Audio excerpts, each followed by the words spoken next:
Yep, this is a newer version of the 4-button controller. As you recall, in 2013, Tyler came up with a 4-button controller, and he made modifications to it for 2014.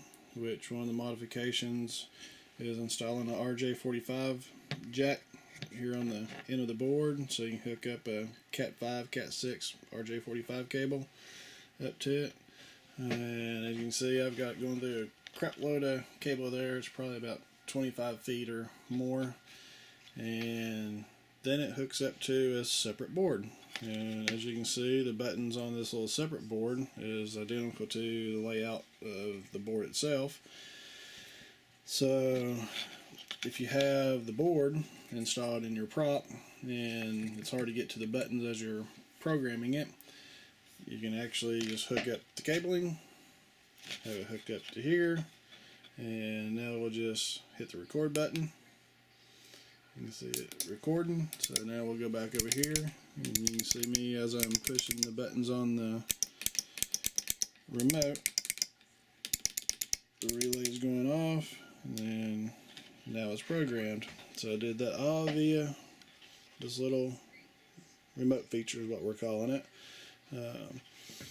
And something else that he's done to the remote is we've installed the PIR plugs down here on the remote too. So it gives you an option also of if you wanted to run out your PIR, your motion sensor, farther away, you can do it that way, because as we know, the unit that we sell only comes with the 36-inch cable, and gives you some reach but not a lot. And a lot of us have had added extra links to the cable to get the length that we really needed away from the prop. So this gives you another function of doing that. So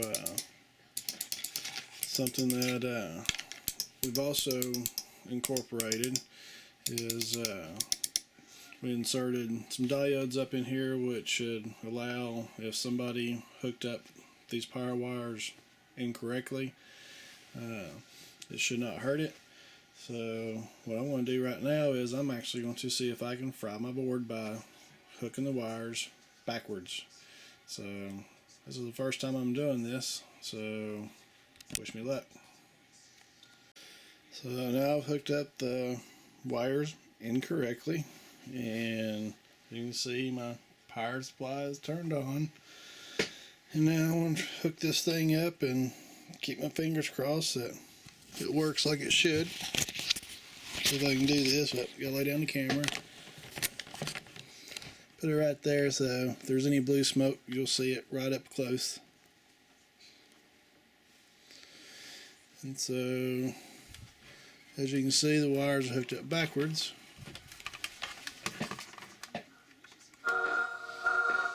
And nothing happened. My board is playing, so that's a good thing.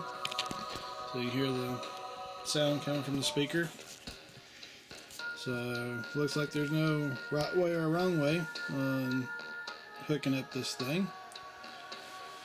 And now I'm going to hit the test button. So I hit the test button on the remote just to see how it's all working.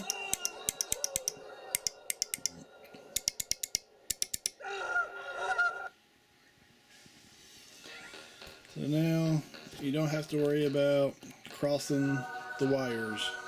We've had a couple of people that crossed the wires, and I've actually done it once myself and ruined a couple of parts on it. And one of the most sensitive things is, of course, the MP3 player, and that's probably about the most expensive part of the whole board. So we kind of fixed that. So I wish I had a low voltage AC power, because it's been known that some people used a 12 volt AC power supply and hooked up these things and actually popped the capacitors and fried a couple other parts. But when I find one, I'll hook it up and see what happens, because theoretically it's not supposed to fry the board. So but as soon as I find one, I'll hook it up and see if that'll fry it or not. But just to update other boards, and we're going to have these things available hopefully for sale in next month. So I'm going to put this one through its paces and try to wear it out over the next month or so and make sure I don't have any flaws with it. But there you go, the new 4-button controller. Gotta answer the phone. Bye.